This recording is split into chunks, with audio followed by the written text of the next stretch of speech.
And we welcome you courtside here in Long Beach City College in Long Beach, California. Nick England, Ira Thor, Haley Henderson along for the ride as well. Our first match of the day is the Utah Stingers, 4-1 on the year, as they take on the LA Blaze in their brand new kits today. Nice, blazing hot new uniforms, but will that be enough for them to pick up their first win of the year? They enter first match of the weekend at 0-4 in the season. Yeah, this is going to be a tough one. I think, we've continued seeing Blaze to so they've added some pieces. They've got some new setters. We've seen Chase Dorito as well as Daniel Matheny be some powerhouses in the middle for them. But the question is, at the end of the day, can they put it all together? And this Utah Stingers team yesterday had moments of brilliance and moments of very questionable action. So we're going to have to see, are they going to be able to put it together a little bit more cleanly than yesterday? My concern is I think it's easier to fix the holes that Stingers was dealing with yesterday compared to the hill that Blaze has to climb right now. Oh, let's be straight. Utah yesterday got a scare of a lifetime yesterday. Inland Empire Matadors had them beat. It was 24-21 in the fourth set, and they had to bounce all the way back, climb that hill, and win in extra points before they routed them in that fifth set. That was enough to kind of to have them just be like, all right, enough of this nonsense, and let's play our game. And we saw Shane Holloway make his debut. We saw the debut of Ian Eschenberg, who's not going to be in today's starting lineup. Those young players replacing Fabian Rohina and Jorge Mencia and Anova Romero, who were not here this weekend. You're seeing that youth movement of Utah, but with the youth movement, you're also seeing the inexperience at this level. Yeah, and that's some of the things you look at here is I think that as the league has progressed, some of these NCAA guys maybe 3 years ago when they came out of college, they were as good or better than everyone. And I think that right now we're starting to see the gut check of how well do you transition to play against guys that have been collecting international paychecks for a decade. They've got experience. They've played all over the world. And they've learned some tricks that, you haven't seen at the NCAA level. And so I think that was a good little bit of a wake-up for the Stingers yesterday. But also something that's impressed me from them is last event, they had that reverse sweep that they were able to pull off against Chicago, and now we saw some last-minute grit. Matadors had them backs against the wall, and they came back to figure that one out yesterday. So I still look at this young group of guys in the roster rebuild that's kind of underway right now for Russ Holmes. I have to say it's a little scary because if they can win those really tough matches, once they kind of start to click, I think some of these matches like LA Blaze are going to become a little bit more automatic. So we'll have to see if that's the case today, but I think they're going to be postured in a very good position for this matchup. LA Blaze at least have more weapons than they did their second event of the season. We'll take a look at the starting lineup for the Blaze, coached by Alicia Lamau. Andrew Dubé, who was not here at the last event, is back on the outside. Charles Belvin is the right side. He's been in double figures in kills in all four of their matches. He wears number 8. Dexter Campbell is the other pin hitter today, wearing number 10. Alfonso Meza Ramos wears a libero uniform, number 11 in the black and red and the fire. Emmanuel Egan's one of the middles, number 15. Daniel Matheny is the other middle, number 22. And Josh Sullivan is the starting setter today for the LA Blaze, who have added to the lineup. He's not on the floor. Number 24, Andrew Kim, who is the NCAA Division III National Player of the Year out of Vassar College. His first event with them. We'll see if he gets some floor action. Meanwhile, for Utah, Nick, a couple guys who were key in their victory yesterday are going to get the day off. Yeah, we're going to see, like you said earlier, Ian Eschenberg is going to take a seat today, and that's going to be Storm Fatangata Tafunga making his appearance opposite of Sam Coburn. They're going to be on the outside. On the right side, we're going to see brother Kevin Coburn. Then in the middle, no surprise there. There's only 2 options, Mikkel Hoyt, Zebra, and then also Shane Holloway. Then we're going to see Chandler Baugh, another one of those Stinger namesakes, taking the libero jersey today, giving J.J. Rosa a little bit of a breather. And then Pat Paragas is going to take the setter responsibility. A massive part of that comeback yesterday at 24-21, got the chance to come in. We saw an ace off the bench earlier in the match, came in and just captained the ship very well. Reed had a great match, but kind of just looking for something different in that last moment. And that speaks to how deep teams like the Stingers are when you've got another setter. They had 2 setters, Cody Wong and Pat Paragas, both on the bench, ready to go, kind of make that adjustment, make that move, and just flawless execution. And so Reed Chilton not available today for religious reasons. And now, you see that quick transition, Pat, who took care of this team for event number 2, right back into it, and they've just been so good moving pieces in and out as they've had guys kind of fluctuating in and out. And so that's where I think the Stingers team definitely one of those teams that we don't talk about necessarily right now in the same capacity as your Las Vegas Ramblers or your New Jersey Freedom or your Tyrants. But this team is one of the most successful teams in the history of the NVA. So they're not to be overshadowed. You can't overlook Russ Holmes, the work he does. He's going to be ready to compete when that last event in July comes around. And you know that Utah is going to be a factor when all's said and done. Right now, if we're ranking the top teams in the league, yeah, they're not in that top 4. You have the Ramblers, you have the Tyrants, you have New Jersey, you have San Diego. But they're right there with maybe the OC Stunners in that next group of teams that's certainly going to be playing in the last weekend of the season. It's just a matter of how many matches they stick around for.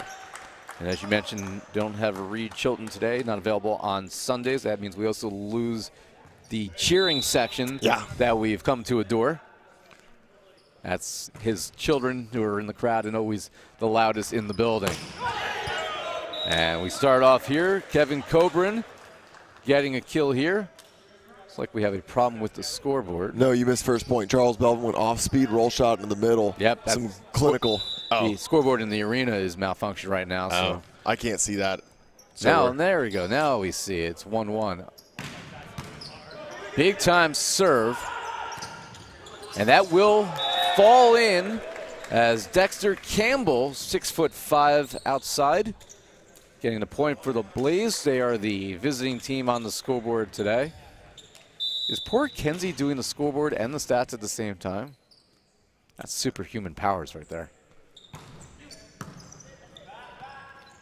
They leave it for Storm, his first swing of the day, and he puts it away for a kill. One of the things I always look at for the LA Blaze is what setters they're going to use. They had Tyler Lee from Sacred Heart available last event, not here today, but they've also used Marcus Buggs at times. And right now we're seeing one of their new additions, Josh Sullivan, with taking the opportunity to get his start as a setter. He played outside hitter against San Diego Wild last event, but he's one of those very established beach, grass, just an outdoor all-around player. Played his college ball at Menlo Park and just graduated this year. So cutting his teeth here today as starting setter.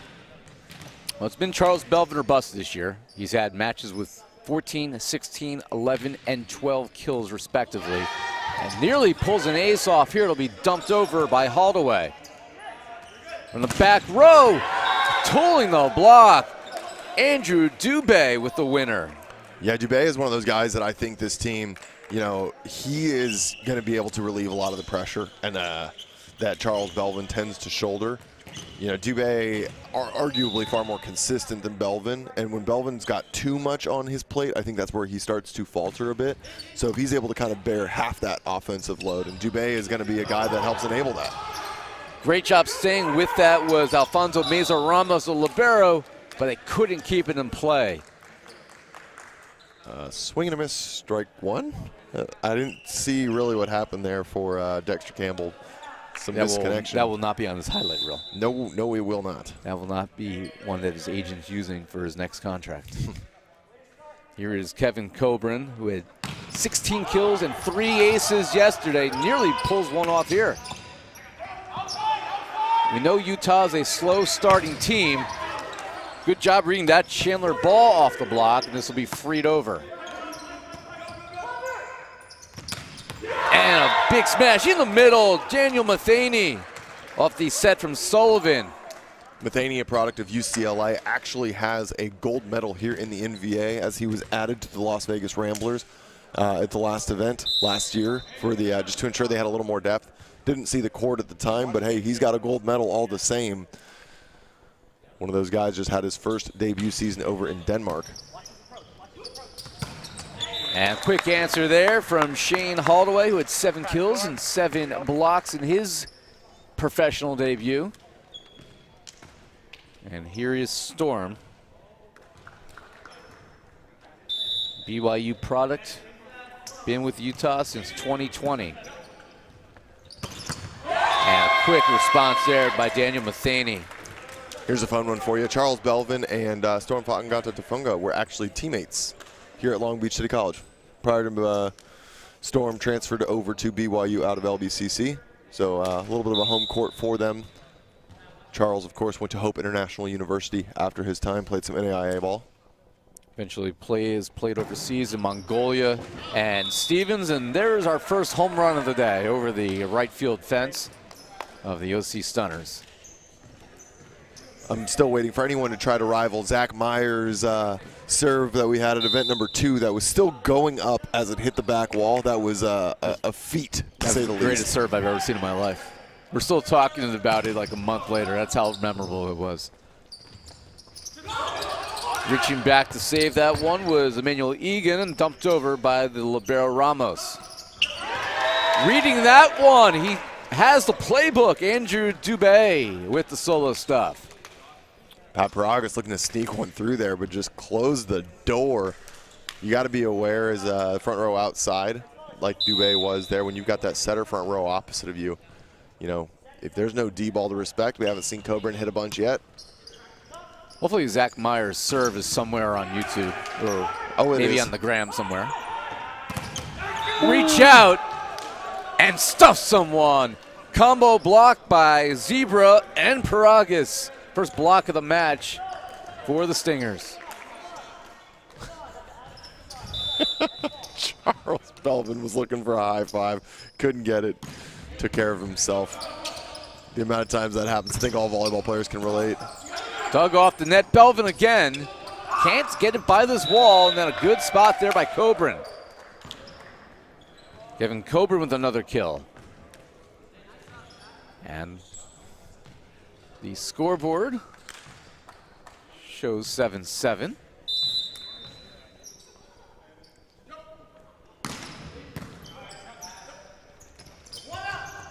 That one a little bit behind Dubé. He had to hold up for it. Yeah, that ball for Dubé was too tight and flying into the pin. There's no way to really take a swing at that and not end up in the net.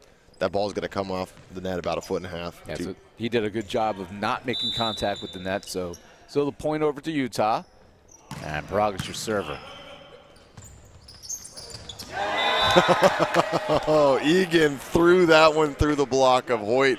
Could not quite figure out what he wanted to do with it. And as Hoyt pulled his hands back, Egan just snaked it over. This is probably our last match of the year for Mikael Zebra Hoyt. He's going to be going back to the Caribbean to train with his Trinidad and Tobago national team for international competition. There are some other middles on the roster here, but maybe nobody with his experience, with the exception, of course, of Russell Holmes. I was going to say, look at the owner. No. Russell still technically is rostered, but at 41 years old, you know, he could absolutely still take these guys, but I think he's comfortable right now owning and managing and running his sports agency. Yep, I would say that's the case. Difference is, you know, unlike some guys after they cross the 40 threshold, we know he can still do it. Yeah, still looks to stretch the legs every now and then, just make sure he's still got it, let the young cats know. That's what Matt Prosser was doing, playing some beach this past week to, you know, keep the legs fresh as this lands 4 and ace for Sam Coburn. Nice job attacking that seam. A little bit of a miscommunication between Dubé and Ramos there. Who's going to take that seam? I don't expect to see that miscommunication again, but nice attack from Coburn. Coburn takes something off that one, having to reach back with Sullivan. Here's Belvin. Reach out and stuff someone. Triple block of Storm, Zebra, and Kevin Coburn. By my count, that's the third terminal block we've seen from the Utah Stingers. They have an absolute read right now on the LA Blaze offense. Your applied mathematics skills are top-notch. 12-8, timeout on the floor. Back for more Game 1 here in Long Beach.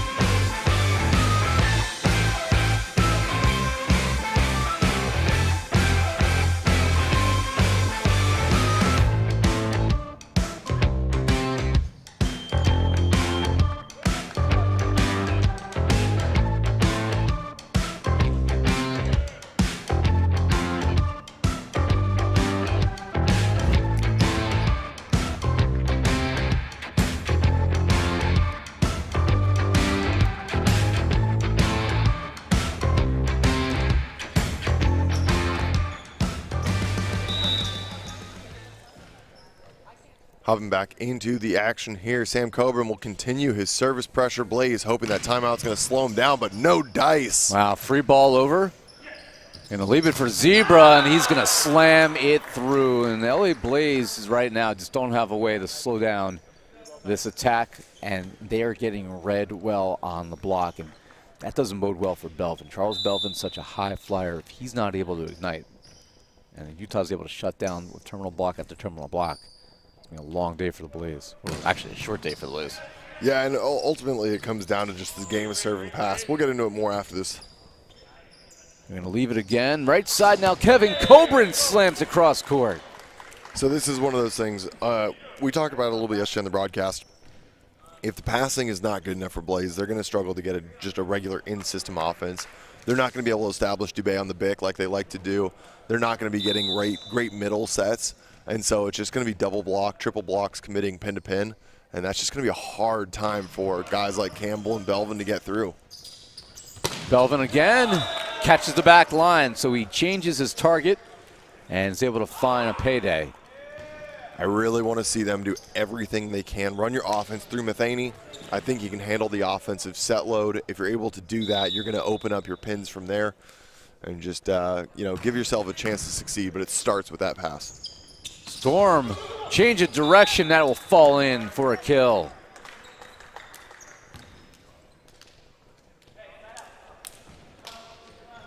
It'll be Zebra Hoyt to serve here, 6'5". Hoyt has played for a number of franchises here in the NVA. First year with Utah. Calls Belvin. Baraga's with the dig. Coburn takes himself. This is going to be a joust. And the swipe favors Utah, at least according to our chair umpire. Yeah, I'm with Blaze here. I saw it the other way as well. I agree with you. That was off of the hands of. They're going to challenge this one. They're going to challenge a touch. For our friends in the truck, that is what is going to be challenged here if this is indeed what happens. So when you get those 50-50 balls on the net, it really gets interesting because it's whoever touches it last. Something that's changed in the last couple of years is what people realize is the attacker tends to kind of be the one that follows through as they push off the block of the other person. So that might be what happened with Belvin there, is that they're saying, he followed through off of the hands of Storm Fa'angata Tufunga. However, I do not think that was the case. I thought he caught the hands of Storm on the way out. I don't agree with this one, but that's where you have the decision that they could choose to challenge. However, my concern is that down by 7, one challenge even brings you back to a 5-point deficit. Are you wasting a challenge at that point? Hard to know. Nearly fell in for an ace. Campbell with the poke, but well read by Storm. They go back here to middle, and that's a payday for Shane Holloway. Right now, Stingers are just constantly getting free balls, it feels like, coming their way, and they're just in the middle of hitting lines out here, it looks like.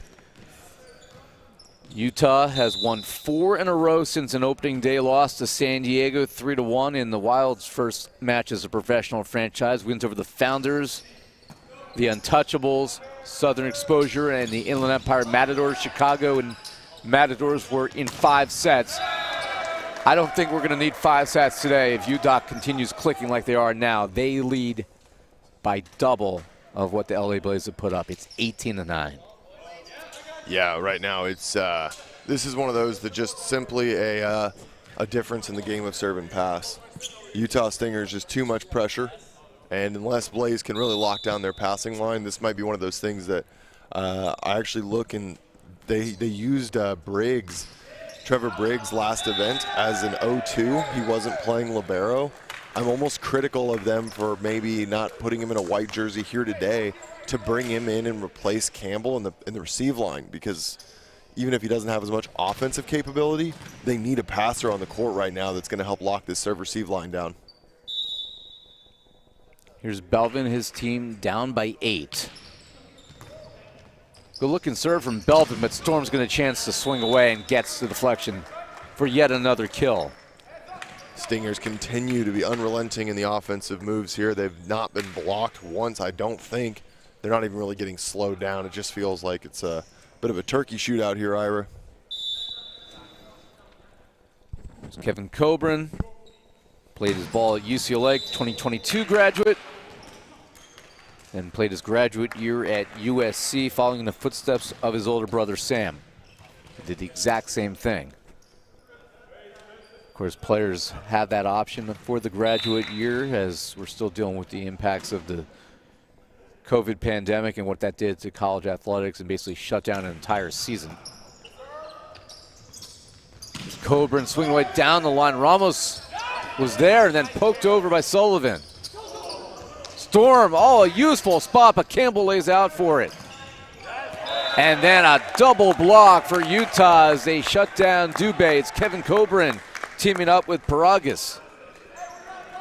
Paragas looked for a cheeky little play there. They thought he was going to go on two. He was looking for a Holdaway or connection with Storm on a quick there. Couldn't see which one was intended to take that, but nice location by Storm all the same when he sent it over. Huge lead for Utah. They are drawn into the net here, so the Blaze get a side out on the blocking error.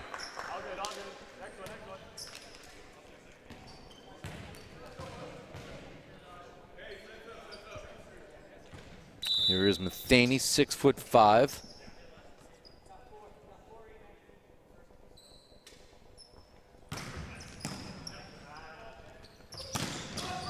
And that's put down easily. Shane Holloway, first team All-American in high school coming out of Huntington Beach. And he followed that up with an All-American career at Long Beach State, where he had one of the top hitting percentages in the country. Belvin swinging away. Utah drawn into the net, and Belvin will get credit with the kill. As Josh Sullivan to serve.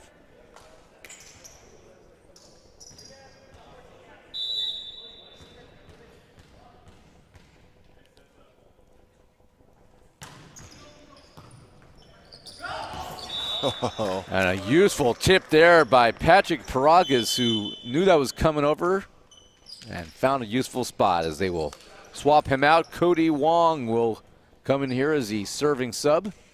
3 points from victory in game one. This is all Utah. Yeah, Cody Wong, one of those guys that got added to the roster last year, had a couple stellar matches, maybe a little bit undersized physically, but plays very big at the net. Wong, the back set to Kevin Coburn. Good adjustment. Going to come over on one. Dubé finds a useful spot. Andrew Dubé, who played professionally in Mongolia for 2 years, 2019 and 2020.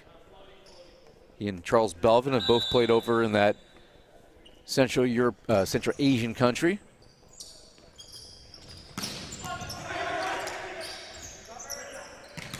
And that is left short by Dexter Campbell. Campbell struggling to get it going a little bit here today. He's one of those guys that if they're going to make some adjustments here, eyes are on him to step up and even out in that serve receive passing. He's got to be better on the out of system swings right now, making some errors that he's not even getting balls over the net that they have to, especially as an 0-2. And that's left short.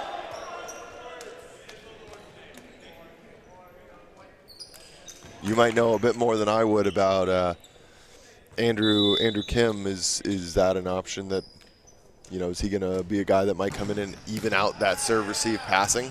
And that's put down on the free ball by Matheny. My concern with Kim, offensively, he could hang with almost anybody in the gym. I think he becomes a serving target with his inexperience coming straight out of college. And that wasn't exactly his strong suit even at Vassar. At Vassar, he was one of the most dominant offensive players in the nation. He was a National Player of the Year in Division III this past year. And the Brewers were #1 in the country for some time. Ultimately lost in the national semifinals, but I think he's not ready, at least on the serve receive game, and he'll become a target. Yeah. A good, well-coached team will recognize that. Well, if they haven't seen him before, it might be one of those things they avoid him, or they might just put all balls on him and expose him early. But I wouldn't be surprised if we see a look for him here as we, approach set number 2. But honestly, you could say similar things about Jared Ray from New Jersey Freedom, right? Yep. And he's going to be in a tough spot today. Offensively, he and Joe Norman, you could argue who's the most explosive offensive player on New Jersey. The difference is we're going to see Jared Wright today against Texas as a primary passer without Ian Cap here.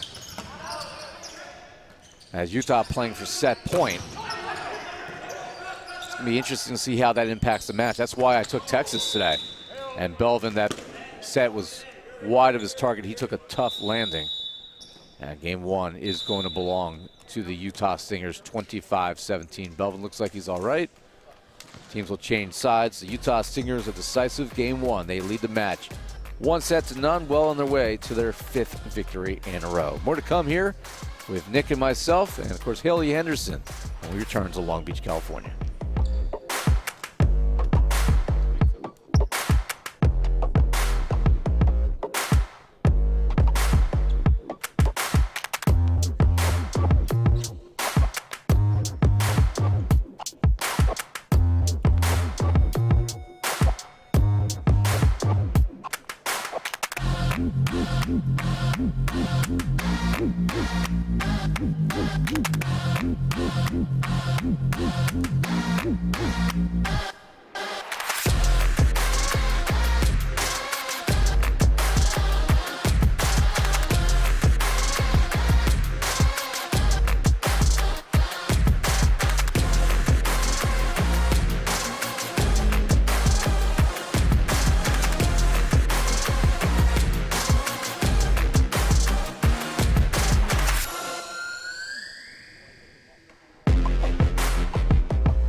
Utah Stingers with a convincing Game 1 win over the LA Blaze. Here's Haley Henderson standing by with the coach and owner of the Utah Stingers, Olympian Russell Holmes. Thanks, guys. I'm here with head coach Russell Holmes. So after yesterday's 5-set battle with the Matadors, how's your team feeling mentally and physically going into today?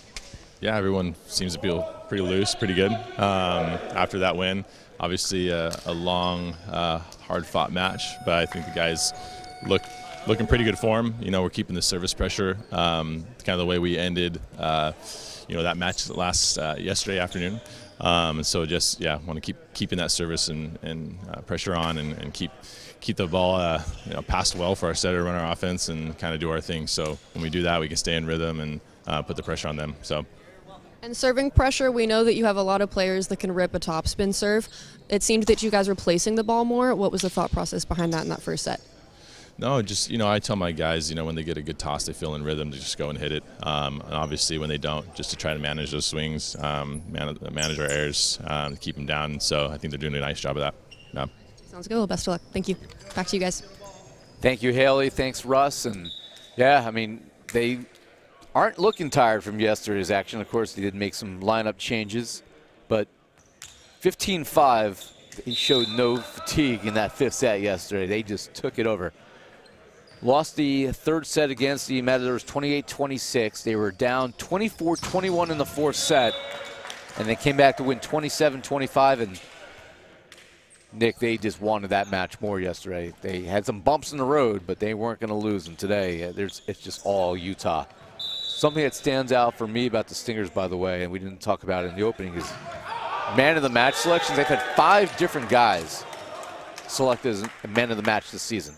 Yeah, I mean, it's one of those things too, and I was talking with Coach Russ Holmes yesterday, and he talked about how, that's why he values Reed Chilton so much. It's so hard to pick man of the matches frequently with Stingers because he runs such a spread offense that progresses as the match does, that it's really hard for opposing teams' blockers to know who to key in on because it's just such a spread offense that you'll see consistently each guy going +6, +7 on their point spread. They're hitting right in that 350 to 400 range. And it's just a very equivalent and equal-looking offensive contribution. And it goes back to who's quarterbacking your offense. And obviously, Reed Chilton, one of the more experienced setters in the league. Obviously not here today. Patrick Paragas, much younger, out of a former Gaucho out of UC Santa Barbara. But he's done a good job quarterbacking his team today, as we see the execution there with Mikkel Hoyt. Only the second time that Zebras had a chance to swing, but he's 2 out of 2. In the early going for Utah, 5 for 9 for Storm without an error. In fact, the first set, Stingers did not have 1 error. 14 kills, 27 swings. 1 time they were blocked, which at this level doesn't go down as an attack error. You get blocked, you get blocked. Not 1 error, the whole first set. They are just so good in so many areas. Shane Holdaway, 3 kills, 4 swings. Kevin Coburn, 4 kills in 9 swings. Meanwhile, on the side of the Blaze, Nick, they got to get something more out of Dexter Campbell if he's going to be in that starting spot. 2 kills in 10 swings with 2 errors. He was also blocked 1 time. He's got to turn it up. Yeah, he does, and you just have to look across, see if there's any better options. A couple personnel changes, as you mentioned, but serve-receive line is the #1 thing to fix here for the side of the LA Blaze. LA Blaze have added Trevor Briggs as the libero, number 4, 6 foot out of Long Beach State. And Manuel Andrade is also now on the court, number 2, as a middle hitter option. A 4-4 game here in game number 1, or I'm sorry, game number 2 in our first match of the day, first of 4 today. Here is Campbell to serve. And that's too long. And our first of 4 matches, our second one will be the Chicago Untouchables, taking on the Puerto Rico Pythons at 12 noon, and then get your popcorn ready. The New Jersey Freedom, 3-1 in the year, first place in the National Coastal against the Texas Tyrants, 4-0, 12 points, first place in the National Central. It's a rare regular season battle of 2 behemoths, first place versus first place. Chance here for the Blaze to capitalize. Sneaky, sneaky Josh Sullivan with the ollie. Center dump on 2.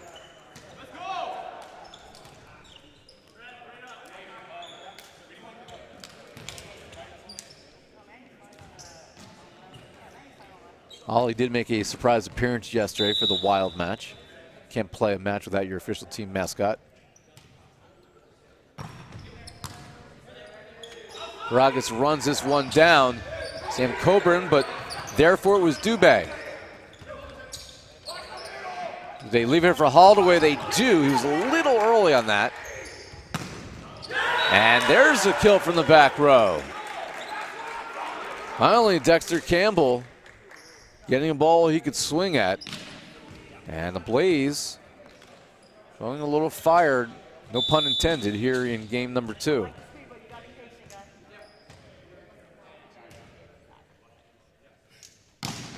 And left short here by Andrade.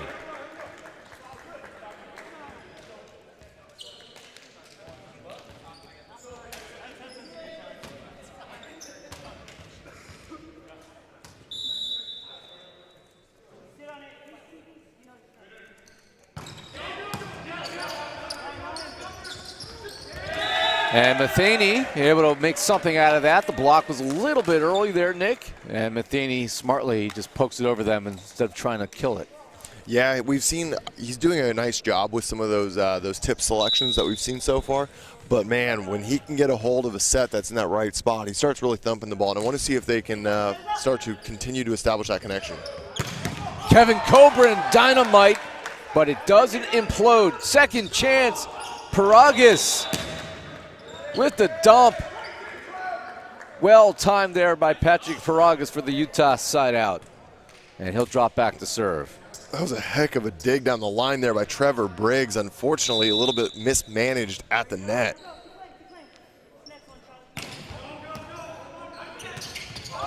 Coburn nearly attacked early there.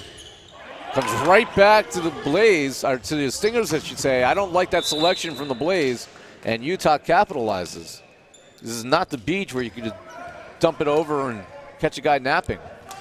Yeah, there are way too many guys out on the court. That is questionable, and this is the worst time to make it. When you're 8-7, you really need to be working to extend a lead right now. Blaze obviously hasn't lost the handle on this one yet, but when you're losing set number 1 by 8 points, you have to think that there is a massive sense of urgency, and those are the freebies you've got to do something with. Back set and put away Andrew Dubé. His third kill of the match, only 6 swings for him. He'll drop back to serve.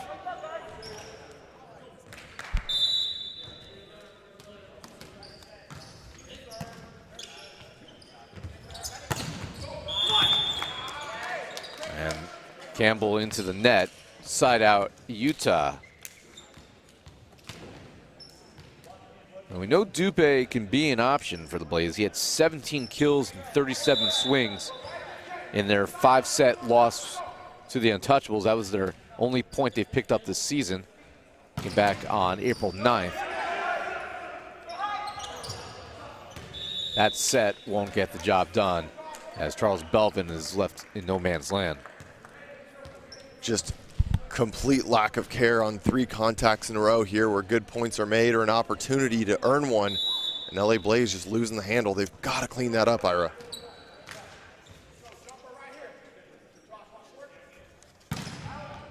And that is wide by Sam Coburn.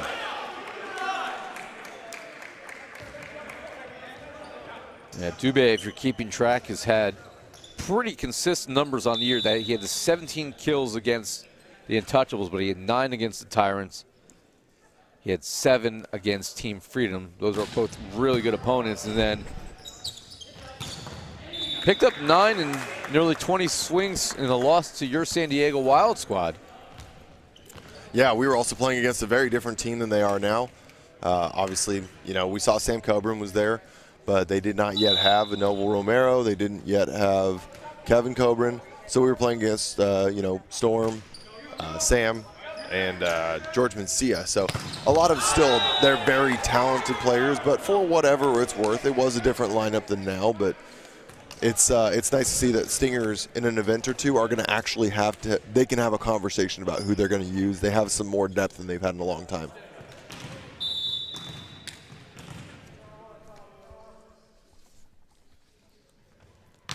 Here's Belvin leaving it short.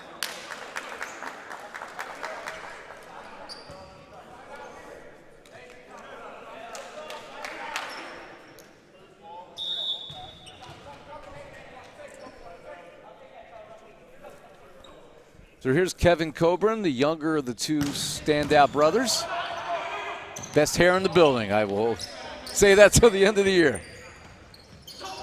Bragas couldn't get it to go, but the immediate response from Shane Holdaway, the standout rookie, 6'9" out of Huntington Beach, California. That felt like one of those where Shane wanted the set there from Pat when he dumped it over. Free ball comes back and says, all right, fine. This is the ball that I was intending on hitting.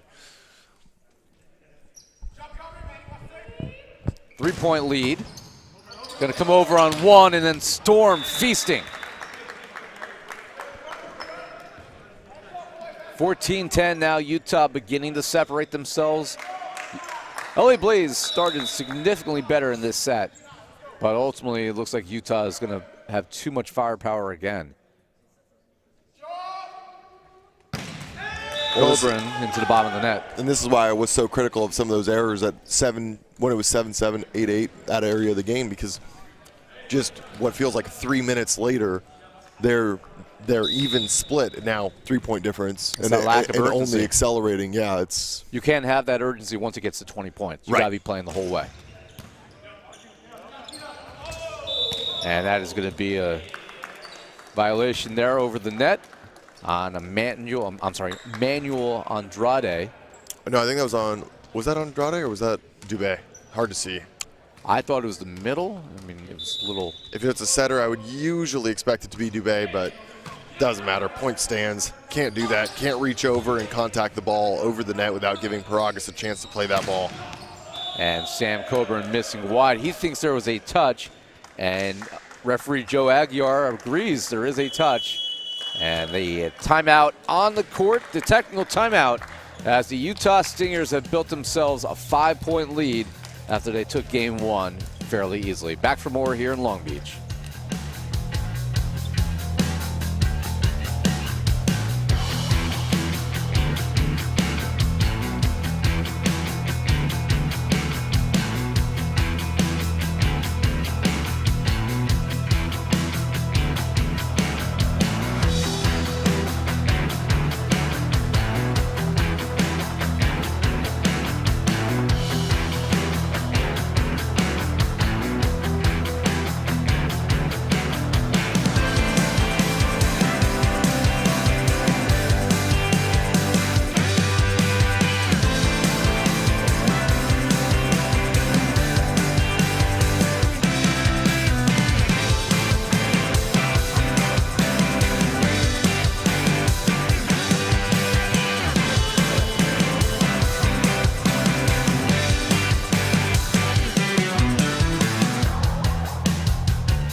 Back here courtside after the technical timeout. 5-point lead for the Utah Stingers. Storm somehow with the dig. And then, hauled away, just misses Coffin Corner. What a dig from Storm Va'agatafunga. You'll get it eventually. I've been trying for 3 years.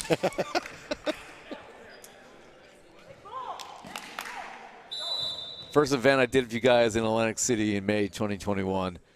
I had all the names practice and, guys I had not seen play live yet. Many times I tried to say Storm's last name. I mean, I've probably said it 9 different ways, and none of them were correct. None of them were correct. That's one of those things. Oh, man, and we were having one yesterday. Felt so bad. Colby on Freedom made his debut, and Matt and I were misread. It looked like the L was an I, and he was being called Cohibe for the majority of it. And the chat made sure to let us know. Didn't have it up at the time. I apologize to him profusely after the game. That's kind of the nature of the beast. Sometimes when you get some of these new athletes the first time, you don't have that rapport. You haven't quite seen it. And sometimes our back-end paperwork only gets here moments before we don't get a chance to really review it. And, it's the nature of the beast. You've been doing this for almost as long as I've been thinking about the thought of sports. So you know all too well what I'm talking about. There's some names that, as much as you try, they're going to get you. But it's always important. We care. We talk to the athletes. One of my favorites has always been Piotr Namiotko. Well, it's called Peter. Well, I've known Peter since he was, playing at Harrison High School in New Jersey, where he was arguably one of the best high school players on the East Coast that year. Carried a high school program that had no business being in a state championship final to a state championship final. But again, guys like him, you have the conversation, and I know the parents appreciate the true Polish pronunciation. And I could say Piotr if I had to, but no R in the Polish language. They're pronounced silently, so that one is Piotr. At least based on my limited understanding of the Polish language. Off the shoulder of Sullivan, Sam Coburn that prevents the Blaze from getting any closer. They had pulled within 2, 16-14, as we are talking our Samoan, and let's just say I am not going to have a Samoan residency card anytime soon. I think that might be my application for residency and for citizenship. 4-point lead here for the Utah Stingers. The LA Blaze going to call a timeout here. And if we can get a look at the sideline as head coach Alicia Lamau having a conversation. That's actually Russell Holmes, head coach of the Utah Stingers, the former Olympian. Played in the Olympics in 2012 in England. Yep. Can't believe it's been a decade. It's been more than a decade now. It's crazy how fast it all goes. Russ has been working with the NVA intimately since it was since its inception back in 2016. Played in the inaugural 2017 showcase in Las Vegas alongside of other USA greats like Paul Lottman, David Lee. We saw some names that haven't returned to the league, but McKibben's brothers, Trevor, and Taylor Crabb. I don't think Trevor Crabb played that, but there was a variety of USA names at that NVA debut. That was a good time. And then obviously the league has certainly turned the corner since then. It's grown into a much bigger event, a season-long event. I won't say year-long because we're almost 5 months out of the year, so we don't conflict with the international schedule as much as we normally would. Really no different than the way the WNBA does it, right, where a lot of the players will play internationally in the offseason. It's unfortunately why Brittany Griner ended up in Russia. And then obviously we know the history after that. But, a lot of these players, until you get to a point where players are able to make million-dollar contracts, we saw the MLS. Yep. Players were playing when that in the early days of Major League Soccer. Guys were playing in more than one spot to really get the maximum paycheck that they can get while playing professional. So NVA is no different, and we have continued to grow. We'll continue to grow. Looking forward to what 2024 will bring us as well. God willing, we'll all still be here to tell you the story and paint the pictures live on the broadcast. Oh, I can assure you we will be. This isn't going anywhere anytime soon. I'm talking about myself. Oh, that's just a personal That is statement. gone off the Tyrant sign. However, But they got net. the touch. No, they got the net. The net touch. Touch, net, touch, yeah. Net violation. Yeah, I can't do that. There's always a threat. My wife puts the kibosh on flying across the country 6 times a year. Yeah. So far, she's cool with it, though. I think she likes the peace and quiet. Yeah, it's a weekend without you rampaging around, getting the kids all riled up. 6 weekends a year. And that will fall, and Charles Belvin got the touch for the kill. They're still within 3. I have promised the wife at one point I'm going to bring her out here for a weekend. She's not going to sit in the gym for 3 days like you and I do. She'll just sit on the beach in Long Beach. But I have learned that the May gray, June gloom is an actual real thing out here. It's not just something people talk about. So this is not the time of the year to do it.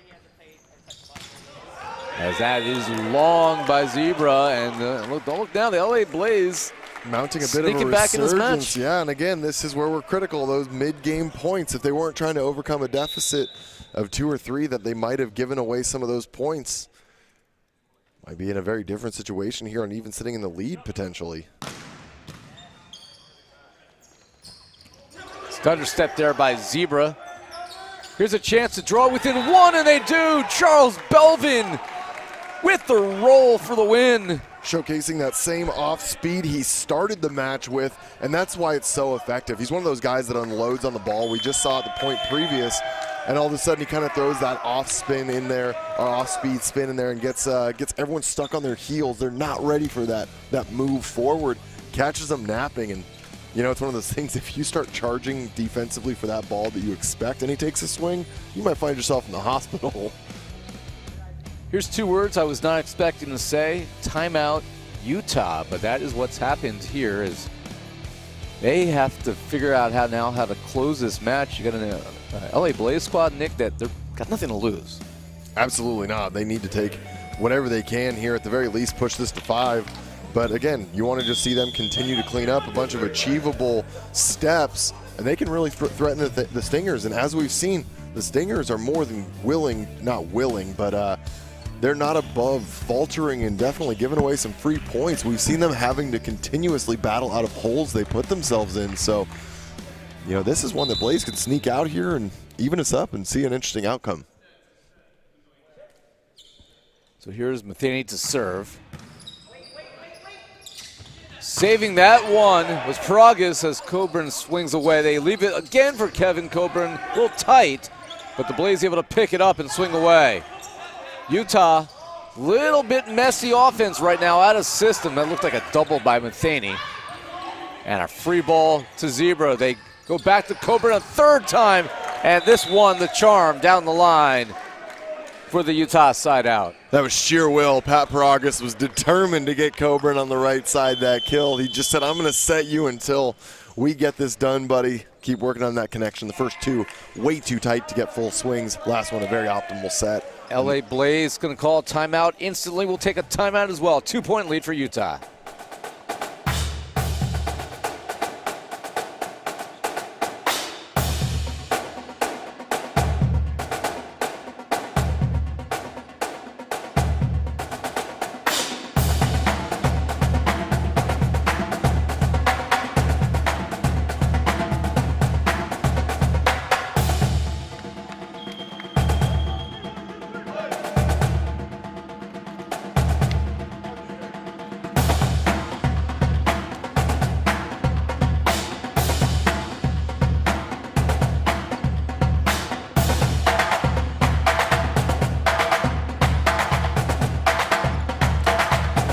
Back here courtside, 2-point lead for the LA Blaze, or for the Utah Stingers over the LA Blaze. We do have a question in the chat from New Jersey Freedom Middle, Matt Stuff'em Buff'em.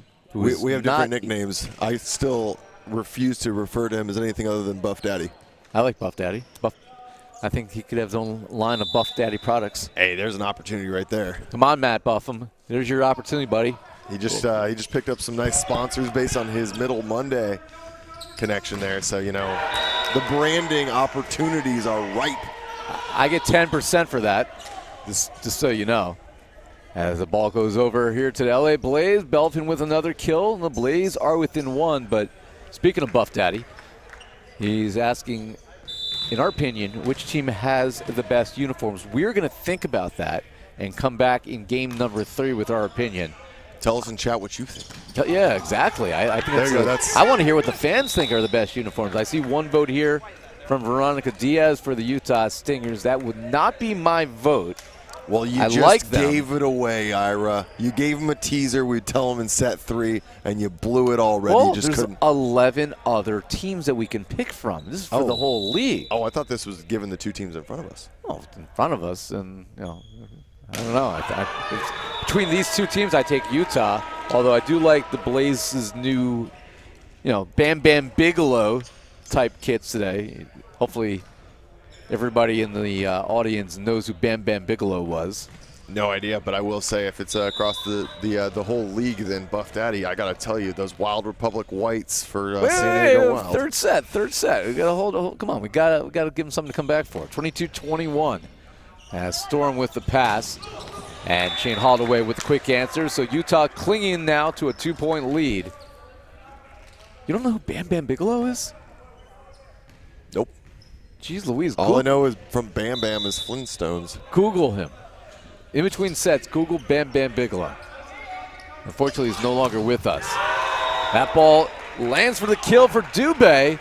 And the Blase within one. Is this a wrestler reference? It is. Okay, that's where you missed me with it. Yeah, but this is back in the 90s. This is a cultural phenomenon. I think Utah is questioning potential challenge here. And that is indeed Russell Holmes will use his first challenge of the match. Okay, so what's going to happen here is the call was in. They're challenging that the ball was out. However, they will simultaneously review that if there was, in fact, a touch, as a touch was notioned by the refereeing crew. So they called in there since that would supersede it. If the ball had been out of bounds in the back, the call would be a touch. So because both were indicated, they now have to basically overturn both that the ball was in fact out and that there was no touch. So this is a bit of an uphill challenge for the side of the Stingers, but maybe just slowing the game down, getting a sense of game pace and getting back in control.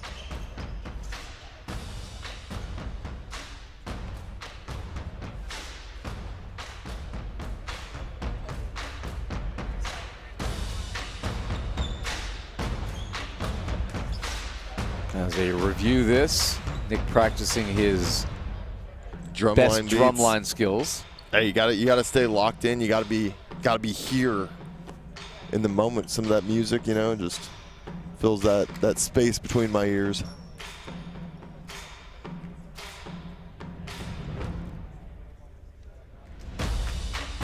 Don't forget, next match coming up at 12 Pacific, 3 Eastern.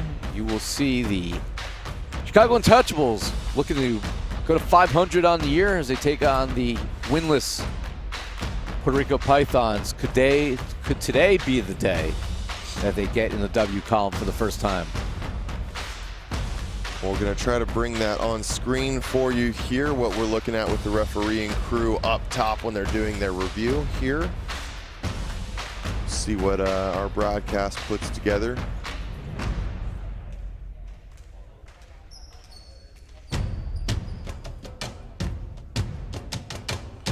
Like I said, there's going to be two things that need to be reviewed here. One, is there a touch on block? Two, is that ball in fact out of bounds when it was called inbounds by our official?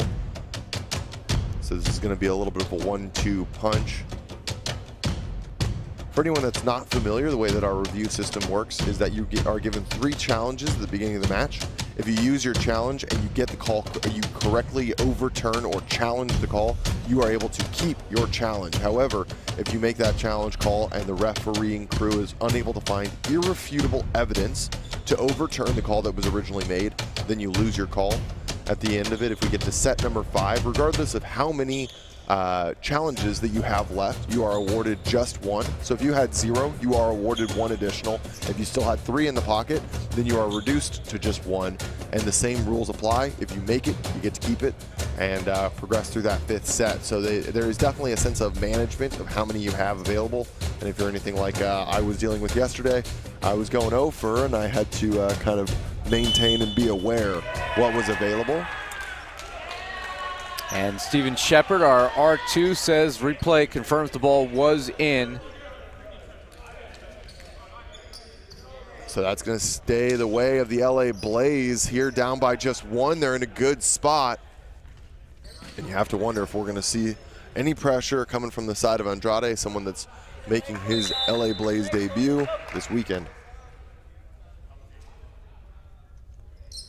So the Blaze within 1. And they nail the line for an ace. The LA Blaze shake off game 1 troubles, and it's a new game here. 23-23. Can the Blaze steal one? They're going to think about this. Utah Stingers call timeout. There you see the emotion on the side of the LA Blaze as they might be winless. But they certainly have the fortitude right now to try to steal one from Utah.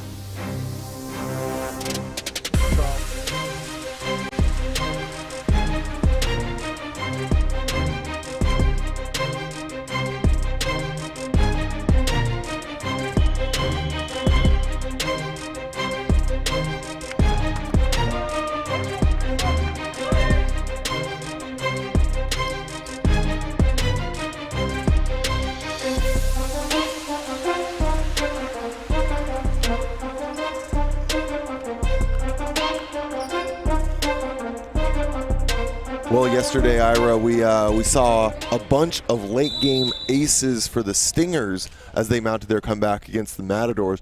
Now it might be happening to them. Andrade looking for another one here. So race to 2 here. Off the net, played by Haldaway. Here's Sam Coburn. Will drop that off the deflection in front of Charles Belvin. After all that, Utah Stingers do have set point, and they will hand it to their newcomer, the former Long Beach State All-American Once had 7 blocks in a match. Oh, man, that's the serve you want back. You got to find that one in. Holdaway with an uncharacteristic miss. And that's going to be a massive opportunity for Blaze as Sullivan, their setter, will now rotate back row, bringing Belvin back to the front row. You've got 3 hitters with one of your best options up there. That is a critical and untimely miss. See if Utah can reel off a point here. Never went over. And just like that, earlier I was talking about sometimes in those moments of high pressure, the youthfulness of this Utah Singers squad, maybe not quite ready to step up to the plate yet. We've seen it several times before, and right now it seems to be plaguing them here in the second. Set point for the Blaze. They leave it for Coburn. The set's a little bit tight. Storm with the pass. Paragas back to Sam Coburn. Big time dig there by Briggs. Belvin swinging away. Zebra digs it off the net. Oh, miscommunication there. That is a double. You've got to leave the ball for your setter.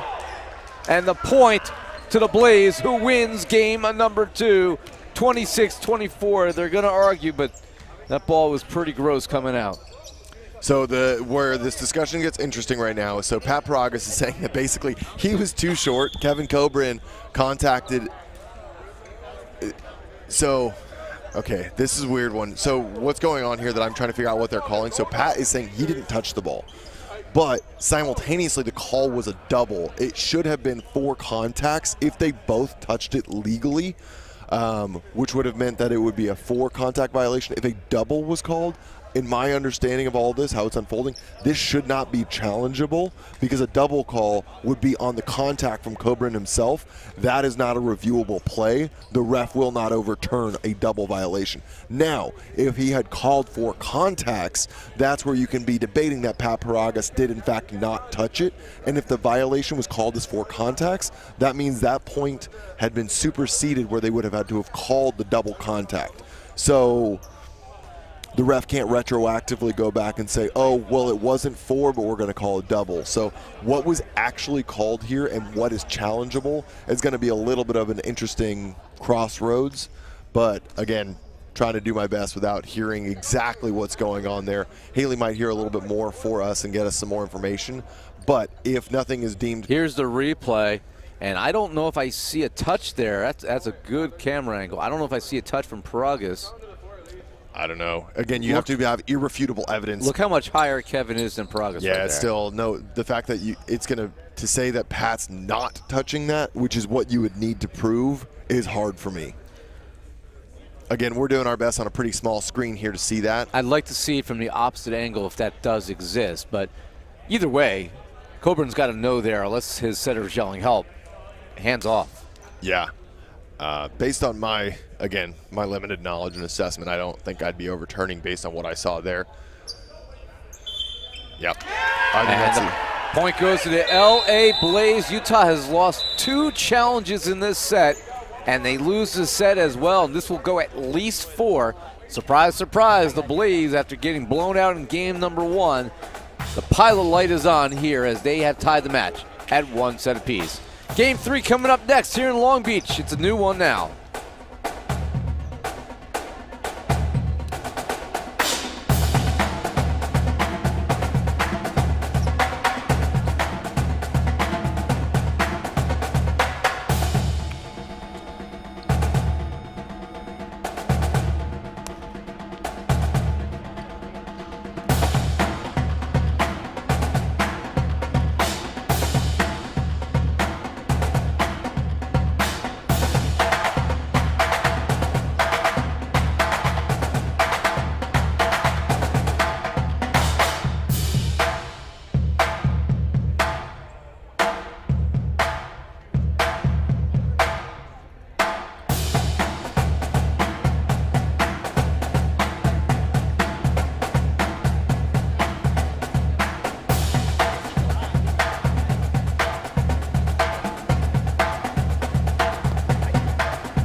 The LA Blaze stole game number 2, and to tell us how, here's Haley Henderson with the head coach of the LA Blaze, Alicia Lamau.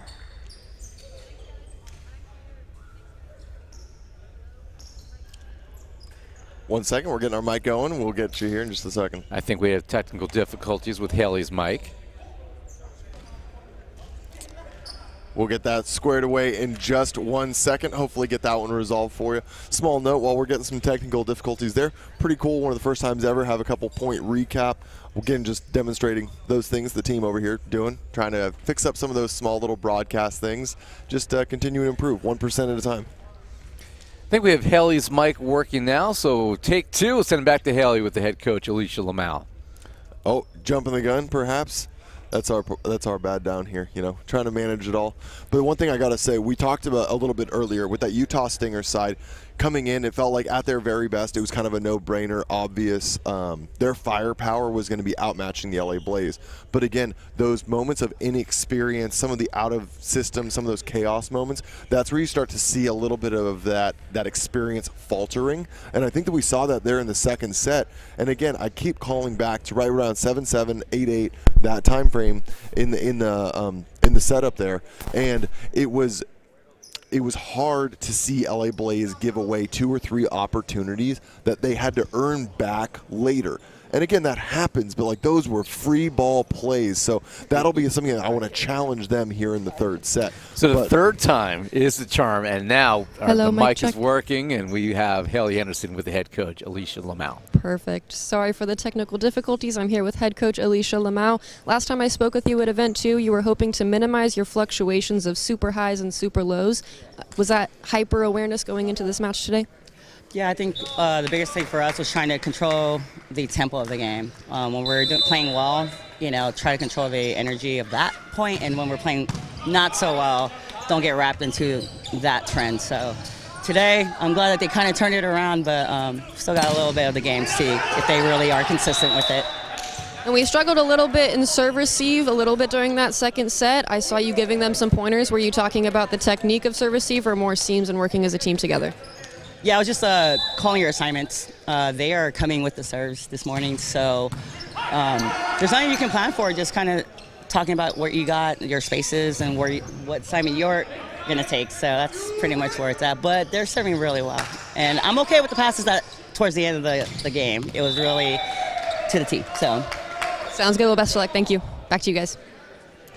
Thank you, Haley. And for Utah right now, how much do they want this? That set, they gave it away. The LA Blaze certainly playing with nothing to lose. They're not going to be in the playoffs like they were a year ago. They almost made the playoffs on the last day of the 2021 season. So they're a franchise that right now is playing for pride. How much pride they got? I mean, you say that, and but right now, realistically, Python's also sitting winless means that you've got to chase whoever's that next spot. Well, they're chasing the Chicago Untouchables right now, and the Untouchables are probably going to pick up a win today. I would think so. They're probably going to be 3 games up. Yeah, I would agree with you, but it's one of those things. There are still enough matches, but LA Blaze, a win here for them, and if somehow Pythons picks up a win over Untouchables, there's even just today, that entire pursuit of a championship run can change substantially. So that's kind of one of those things that with only a 10-match season, it is crazy how much some of those matches really matter. Every match matters. There are no days off in the NVA when you have a 10-match regular season to get to the final weekend of the year. 12 teams in the league, 8 will make the playoffs, 4 in each conference. We know in the National Coastal, and the National Central, that even though it's not official now, the Blaze, the Freedom, and the Stunners are absolutely going to be in the postseason. Wait, sorry, you said Blaze. I'm sorry, the Tyrants. Okay. I got Blaze on the brain. You got the Tyrants, Freedom, and Stunners are definitely going to be in the postseason. Yes. Chicago Untouchables right now 2-3 on the year. It's theirs to lose. Exactly. Yes, I would agree, but just want to give that picture painted accurately. But it's also worth noting that all 3 teams from one division, the National Coastal or the National Central, can in fact make it. It's not just 2 from each of those 3-team divisions. So again, just ensures that we have the best teams in the postseason. And if all this is a little bit confusing to track what we're talking about, go check out NVAUSA.com. You'll be able to see full breakdowns of all of these different divisions, the American Coastal, American Central, and the National Coastal and National Central. You'll see where those teams are. You can see overall standings, player stats, individual stats, and team stats as well. So lots of opportunities to learn a little bit more about the league if you're just getting involved. If you're looking ahead at the schedule, this is where the Blaze do have an opportunity, because Chicago, assuming they beat Puerto Rico today, they go to 3-3. But after that, they have Freedom and Wild. On paper, I would put those down as losses. That would be 3-5. Then they play the LA Blaze again. If the Blaze beat them then, they fall to 3-6, and then would finish the season with the Texas Tyrants. So, yeah, not a done deal yet for Chicago. They could potentially, if everything I said here happens, finish the year at 3-7. Meanwhile, for the LA Blaze, they find a way to pull us out today. They're 1-4. They have the OC Stunners tomorrow. I don't really see that working out to their favor.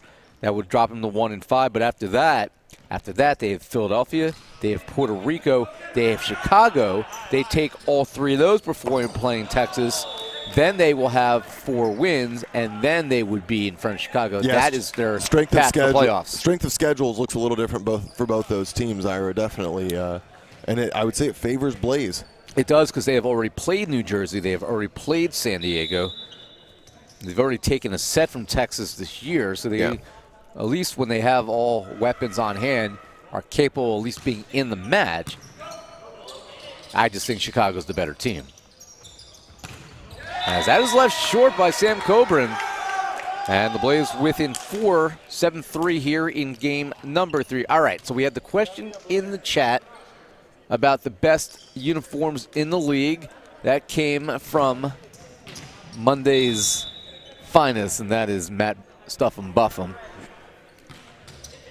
I don't know. I have some favorites here. My choices would be narrowed to the San Diego Wild, and I'm not saying that because my partner's sitting next to me rejoicing as I say that. I'm actually a fan of the Puerto Rico Pythons new kits. Just unfortunately the level of volleyball doesn't match the loudness of the uniforms right now. I actually like Philadelphia Founders' new uniforms. I don't like much about the city of Philadelphia, but the uniforms themselves are pretty darn nice. Just boldly taking just shots at an entire city live on air, huh? I mean, I am from New Jersey. I am a New York Giants fan, a New Jersey Devils fan, a New York Mets fan. It's a love-hate relationship. Southern Exposure has always done something for me. Yeah. I literally have worn that shirt, that hat, walking down the boardwalk in New Jersey, and it's actually been a talking point. People stop and talk to me about that. And hey, they keep it loud over there. I think those are my top 4 if I had to choose. If I had a machete to my throat and had to pick one. There's a visceral thought on the. Don't even go there. I didn't want to say gun to my head because I'm not a big fan of that term, but machete to my throat, I am probably going to go with Southern Exposure. Trying to Rolodex. I mean, obviously for me, I designed the San Diego jerseys, so I wouldn't design something I didn't love. I love the, I really do like our white and purple kits a lot. They look good. I mean, if you got a size large lying around that you don't need, I know a guy who will wear it around the shore. Yeah, sure. I mean, also you can go to SanDiegoWild.com, check out all of our merch, and jerseys are customizable, and you can purchase them from your favorite athletes. I could buy one on there as well. Yeah, shameless plugs. Get your own San Diego Wild uniform today and walk around La Jolla, California, one of my new favorite towns. And you'll look just wild. Sometimes you got to work for the branding, Ira, and sometimes it's just. Sometimes the branding does it for you. Yep, absolutely. I mean, Buff Daddy pretty much branded himself. Yeah. Oh, yeah. He knows. He gets it. He knows his move. As that one sells long. That Elmira education goes a long way. Well, you can tell here Utah Stingers feel like they took a bit of a blind hook to the jaw in that into the second set there. They've woken up, and they are really on track, not wanting to be mistaken at all for a team that should be being hung with by the LA Blaze. Sometimes that right hook to the jaw knocks you out and takes the title out of your hands. Kamara Usman knows that oh so well. And sometimes it wakes you up when you have other opportunities, which is what the Utah Stingers have here up by 7 in a game 3 that they thought was going to be enough to clinch this match.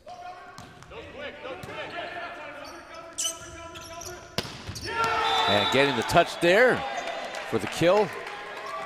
That is Manuel Andrade, who that is his first attack of the match.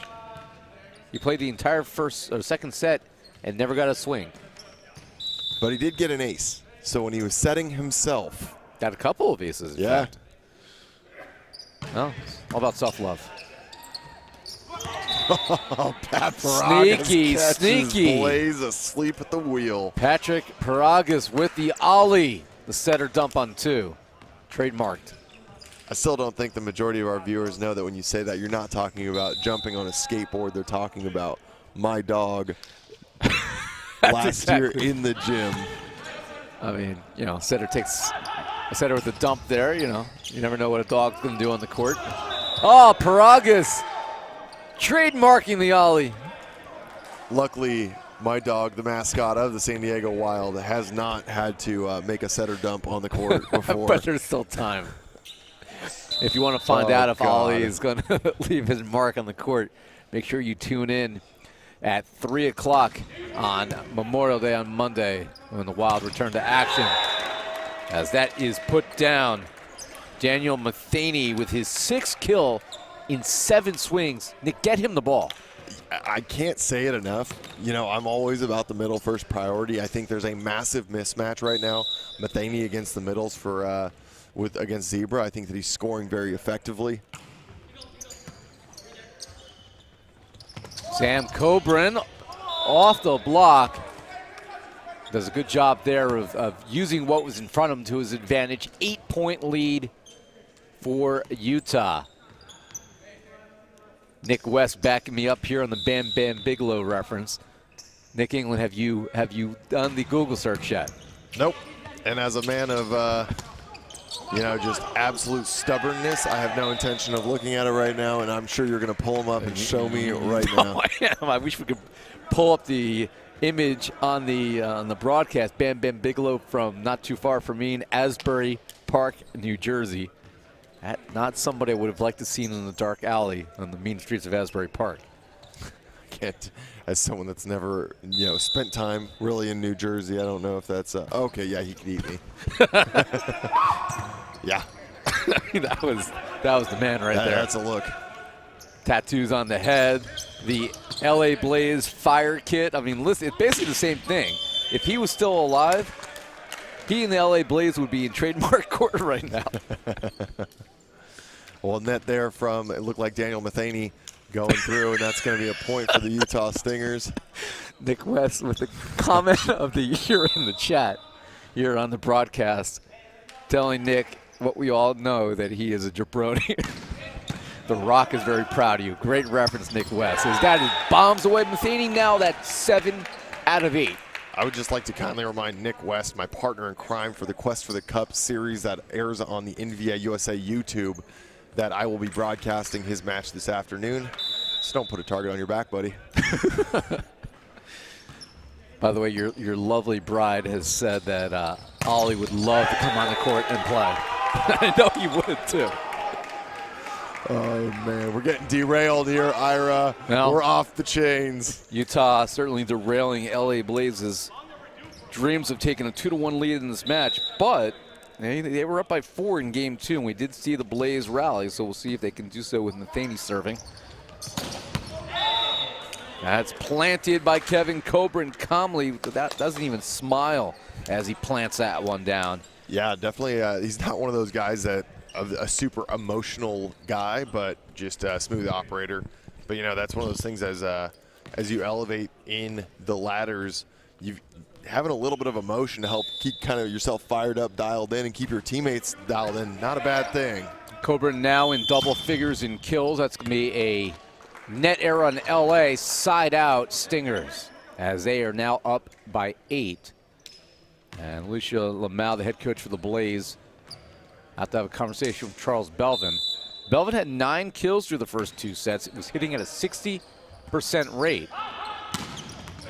And a cross-court answer here for LA as Campbell picks up what is his 5th kill in 15 swings. Yeah, that's one of those things, good awareness. Zebra, having the back row middle there, you definitely want to funnel your swings there. Normally a libero wearing that off-color jersey, but when you get a middle back row, whew, fire away. Storm parts the clouds. He's been very quietly producing today. His 8th kill in 12 swings. Wow. Without an error. We haven't said his name much because the Coburn brothers have done much of the heavy lifting, but his numbers are right up there with him today. Well, he's the most efficient one on the team currently by far. He's hitting at almost 70% from the outside. That is absolutely insane to look at. Zero hitting errors, hasn't been blocked yet. 8 kills, 12 attempts, Ira. That is special. And what's special about Utah additionally is that they're able to routinely spread it around and not lose any production, right? Sam Coburn's hovering around 8 kills right now. Kevin Coburn's in double figures with 11, soon to be 12, as he plants this one down the line. Storm now has 8 kills. They've gotten some production out of their middles as well, including Shane Holloway, who's got 5 kills, is hitting at a 60% rate. I mean, they have options. There's no reason that Utah, if they come out motivated, can't be a team that makes a deep run in the postseason. They could upset somebody who's above them right now. Absolutely. I got to say, one thing that I do find surprising for both of these teams is how few terminal blocks we've seen. Only 1 so far for the LA Blaze in 2 sets, and 4 for the Stingers.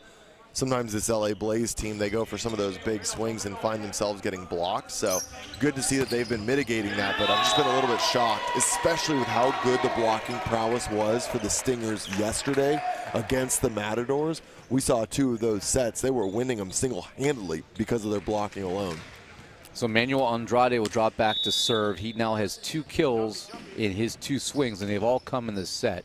We do have some questions in the chat whether Andrew Kim is here and in uniform for the LA Blaze, as that one lands for the 3rd ace for Manuel Andrade. Self-love is real. He is absolutely putting on a clinic here in his debut for the LA Blaze with some of his serving pressure. 3 aces. So to answer the question, Andrew Kim, the NCAA Division III National Player of the Year for the Vassar College Brewers, is here. He is in uniform. He is available if needed. Just hasn't had a ton of practices yet with this club. Obviously, being an East Coast player coming to the West Coast. But I would expect to see him at some point this weekend. Well, that was one of the things, too, as these guys have filtered in the last international contracts and a bunch of the college guys. They were not available for very long prior to, oh my goodness, out of rotation. You never see that at this level. Charles Belvin on the wrong side of the court between the wrong guys in serve-receive line. And basically the whole issue here is that there is significant potential advantage gained on a D-ball route that he is significantly closer to where he needs to be. But that one feels bad after a first missed serve, but Holloway goes back and misses another. I have to correct myself. I said cross-country.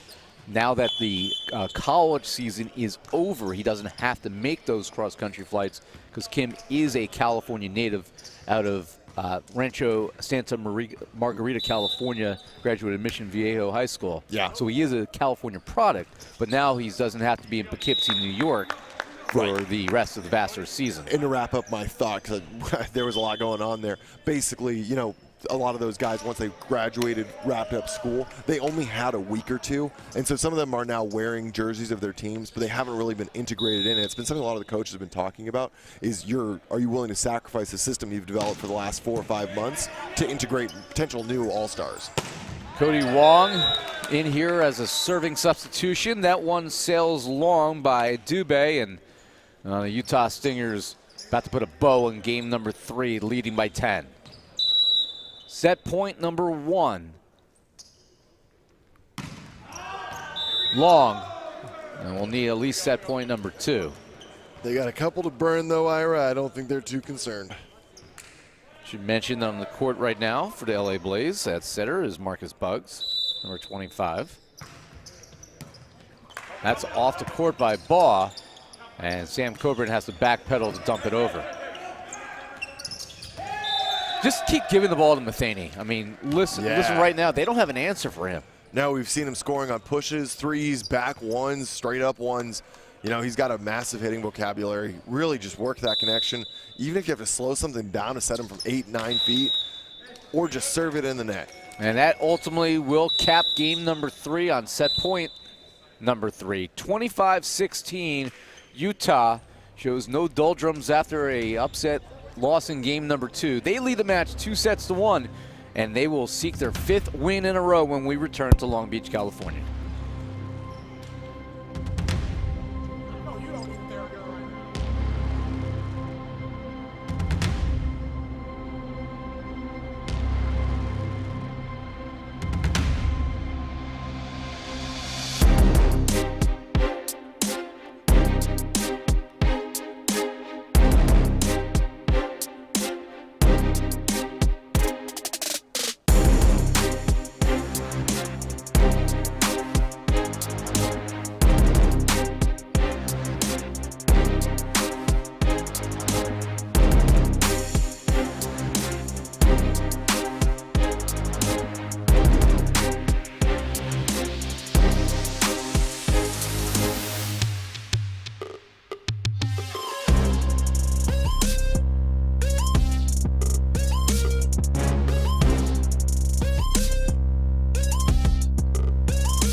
Back here courtside in Long Beach, California, Ira Thorne, Nick England, Haley Henderson with us. Matt Prosser is probably basking in the sun on the beach right now, getting ready for his next match at noon. And Noah Chast has the weekend off. I think he's at a wedding. He was texting us what he should do, you know, during the party part of the wedding. I'm like, dude, open bar, what are you doing? It's getting blocked just like the outside there for the Utah Stingers. That's what's happening, Ira. And he was getting blocked from his second and third drink. Yeah. Cobra in there finding the block. There. Let's see who's setting this time. I didn't see if there was any personnel change. So Sullivan has come back in for the LA Blaze. So it's a 1-0 leader as we start game number 4. Utah trying to win in 4 sets. The LA Blaze, however, out to a quick 2-0 lead. That's Andrew Dubé, who now has 8 kills in 24 swings, but barely hitting over 30%. They got to have more efficient production from him in this set if they're going to force a 5th.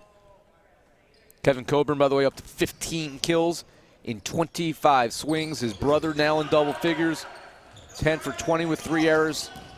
Charles Belvin, he's sitting on 9 kills.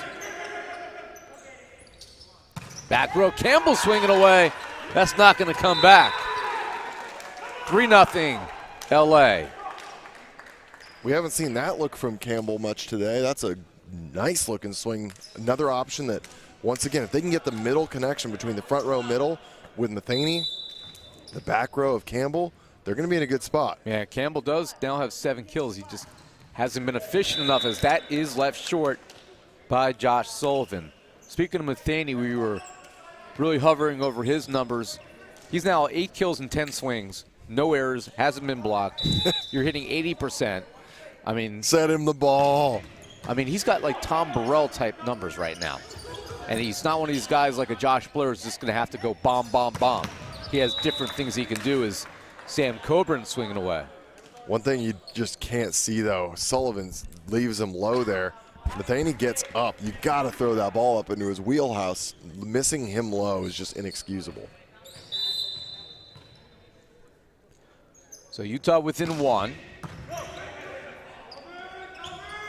Here's Belvin. Wow. Down the line with authority. Now Kevin Coburn saying there was no touch. If Utah challenges this and loses, they have no more challenges. I think they're going to play on early here in game 4. Why risk it? Also, I think Coburn actually touched it.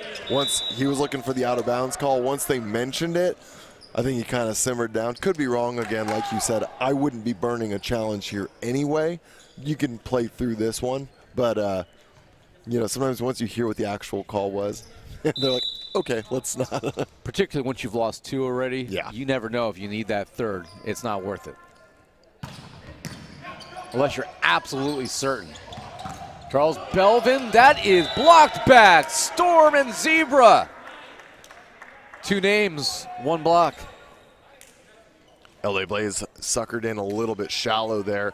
Had plenty of time to try and track that one down. Not for the lack of effort on the side of Briggs, but just a tough one once everyone got suckered in on their coverage.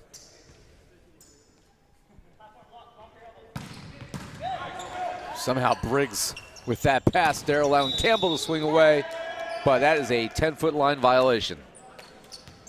Looking to replicate some of the success they just had with Campbell. Sullivan immediately looking back to him.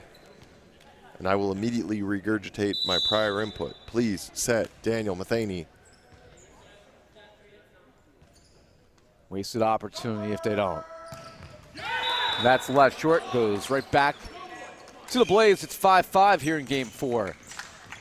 Man, that one is a sigh of relief. Coburn has been absolutely hammering balls on the service line since he arrived in the NVA earlier this season. Anytime you get out of a rotation from him early, it's a good spot to be in. Push it to Storm, blocked back by Belvin.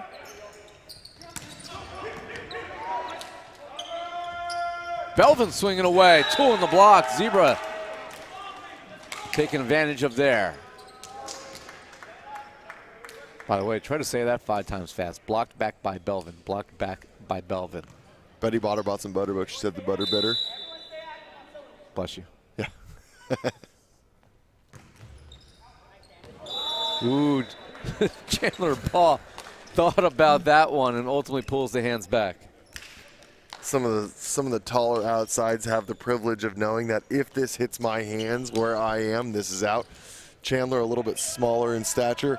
Harder to make that call sometimes, but some good communication with the rest of his guys in the service line. Let him know. Just let this one go. You know, I take that personally. As smaller in stature. I'm 6 foot, he's 6 foot. Well, see, he's smaller in stature. You're just short. I see. Plenty of people at home very upset by that comment. Some heightist elitism over here. I still think we probably have height advantage over a majority of America. Yep. Yes, we definitely do. And Matt Prosser just sitting at home laughing at both of us. As that is left short. Did Matt go home? I don't know. He's now that we're out in Long Beach and not out in San Bernardino, it's significantly much closer to his backyard. It's like 25 minutes from Hermosa. Yeah. I mean, maybe that's where I'll go during game 2. I have match off. I don't know. Now I'm thinking about it. Storm there for the collection. Storm swinging away. Blocked back. Another chance. 3 in a row for Storm. And the nifty roll shot for the kill. And Belvin, Warned there. yeah, he's a lot of his emotions get in check there, and he's going to get a warning here from chair umpire Joe Aguiar. Well, they're actually going to tell the Dubé, floor yeah. captain, Andrew Dubé, to tell him, hey, you know, We're done with that one. yeah, don't get mad. At least don't slam the ball and get mad. Don't get mad. Get digs. Don't get mad, get even. And that's what the Blaze are trying to do here in game 4. And Belvin does get even as he rips a kill. Finds a touch off the high hands there. I love that swing going for that back 3 feet corner. Very difficult to dig. Definitely in a good spot. And bring back in number 2, Manuel Andrade. In a very different position this time. Yeah, and listen, Belvin's well-traveled. Played in Sweden, played in Mongolia. If you know anything about Mongolia, it is one of the least densely populated countries on the planet. I think the capital, Ulaanbaatar, has 1.5 million people, and then like the rest of the country, which is half the size of the U.S., is almost nobody. There's a fun stat for the day. I don't know why I know that. I don't either. That was definitely, pulled that one out of the bag of Ira Thor fun facts. You know, I did try out for Jeopardy. You didn't know that. I didn't make it, unfortunately. As that's put away by Storm, and Utah regains a 1-point lead. Some of the questions they asked during the tryout were ridiculous. I know one of my friends went on and won a solid performance, and it's funny the people that succeed in opportunities like that. You can kind of tell it always makes sense. There were some literature questions I remember. I don't remember this question specifically, but we're being asked, like, who's ever heard of these books? Nice. Thrown up here for a Dubé, but covered by Utah. Coburn waiting for it, but the dig by Andrade. See if Utah can push the lead to 2. Briggs with the digs. And ultimately missing long, Sam Coburn. Only his 4th error in close to 25 swings. Untimely miss, but Utah Stingers, you know, feels like they're kind of in a commanding lead, the points that they're scoring. But again, when they start to loosen that grip, will it slip away from them? Better pass by Baugh. I'm gonna leave this here for Dubé, who dumps over. Back set, Kevin Coburn dropping bombs. Yeah, no one home. That's just that's one where you better just cover up and hope you're not going to get hit by that ball. I feel like Nick West, if he's still watching, would have some success if he tried out for Jeopardy. I feel like he's got some useless knowledge like I do. Comes in handy when there's money on the line. Certainly does. Matheny doesn't put down the kill that time. And then Sam Coburn able to slip it in front of both Matheny and the setter Sullivan. Keeping that UCLA Long Beach rivalry alive. You see Matheny dug up by Holdaway back row, giving a transition opportunity the Stingers take advantage of. And that's going to mean that we're actually going to get a timeout here with a 2-point separation. LA Blaze not wanting to let this one slip away. Ira, I think it might be a good call. We've got to see the decision-making improve in this part of the game. We've been critical of it so far from the Blaze, but let's see how this one unfolds. We'll be right back after a quick timeout.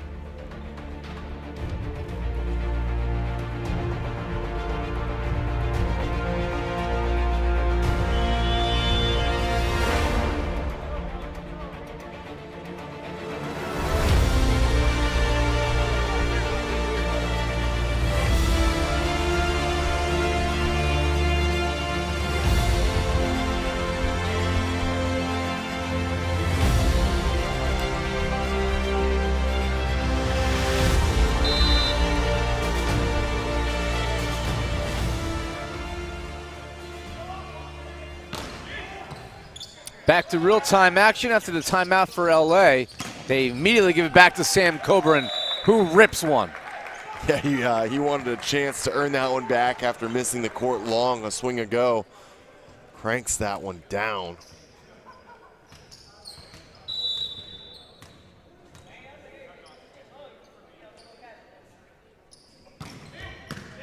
over on one. And, oh, sneaky, sneaky. Patrick Paragas with the ollie. Well disguised setter dump on two. Oh, man, that one was showcased pretty early based on how his shoulders were faced at the net. But Dubé not quite ready for it, trying to help out, slow down Zebra in the middle. Whole middle of the court was open, and Paragas took advantage. Here's Dubé swinging off Paragas and getting a little redemption. It's a great ball to the outside there by Sullivan. The more he can get that locked in, that consistency, especially for Dubé, it's just going to be automatic points, it feels like.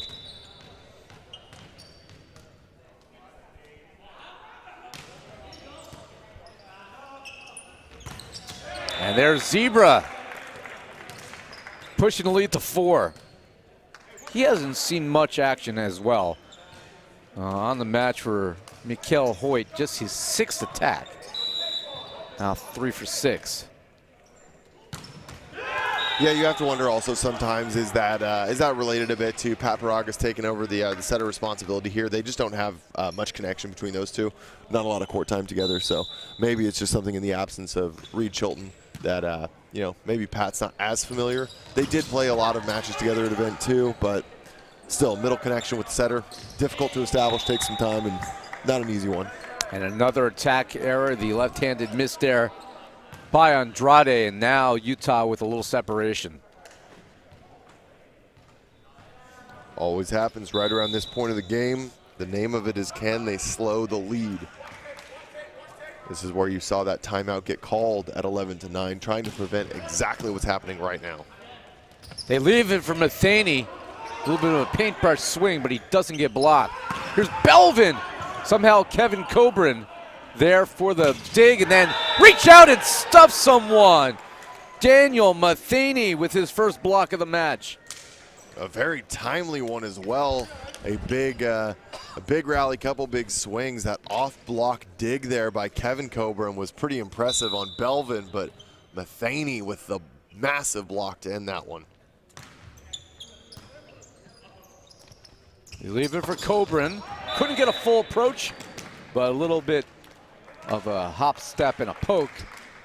4-point lead for Utah again. Love to see that vision that Kevin Coburn has, clearly capable of just thumping balls. But right there, going with a little bit more of that crafty side. Sees the sharp cross, a little 2-2 poke, as you said. Here's Mikkel Hoyt. We'll miss him when he heads back to TNT. Oh, free ball city! Kevin Coburn burns a hole in the earth. Well, we just talked about the craftiness, and that's just showcasing just how much he's got a variety of other options in his bag of tricks. Massive swing for number 8. If this was Major League Baseball, that ball would be taken out of circulation, never used again. Yeah. The scuff marks. Well, not blocking that one. Emmanuel Egan getting a quick answer, but still a 4-point deficit for the LA Blaze as they hand it to Charles Belvin. They're running out of time if they want to force a 5th.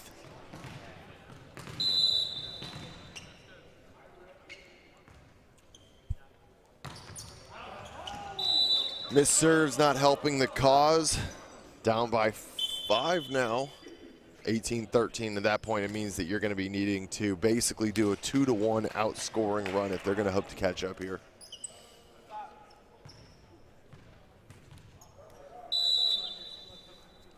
So here is Big Bombs Kevin Coburn. Missing long there, however. Did you know, fun fact, that when I was Kevin Coburn's age, I had hair just like that? And a pathological liar while you were at it? I mean, my hair was long. It was just, I couldn't get it nice and high like that. Big ace there from Campbell. His team within 3. Pathological liar. That's great.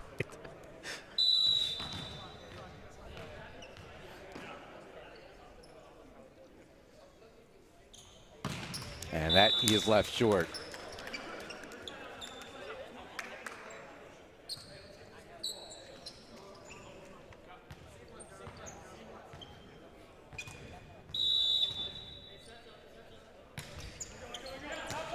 4-point lead. And Belvin with the side out, back within 3.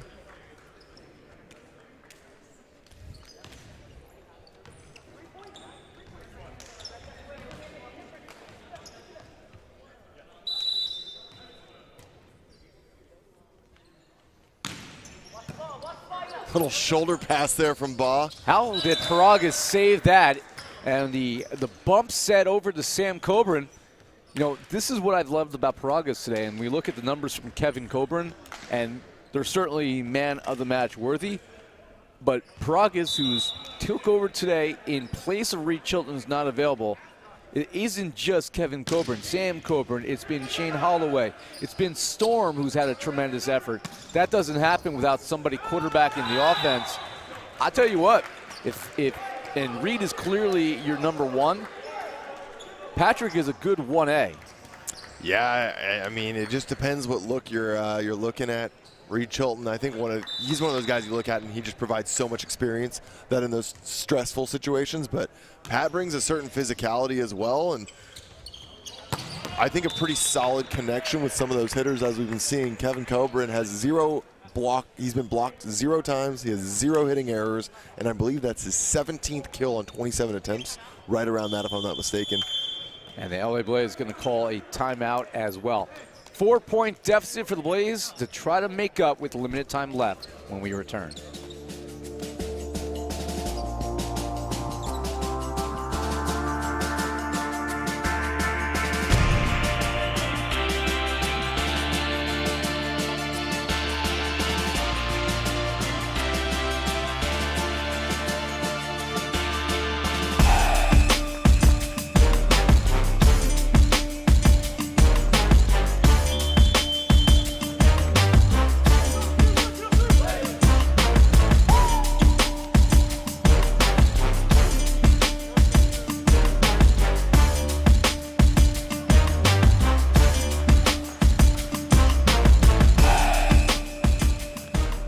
So the Utah Stingers, 4-1 on the year, looking to make it 5-1. Send the LA Blaze halfway through their schedule without a win. Baugh with the back set to Sam Coburn, able to split the block of Matheny and Andrew Dubé, and now it's just a matter of how long it takes Utah to get to the finish line. Up 22-17.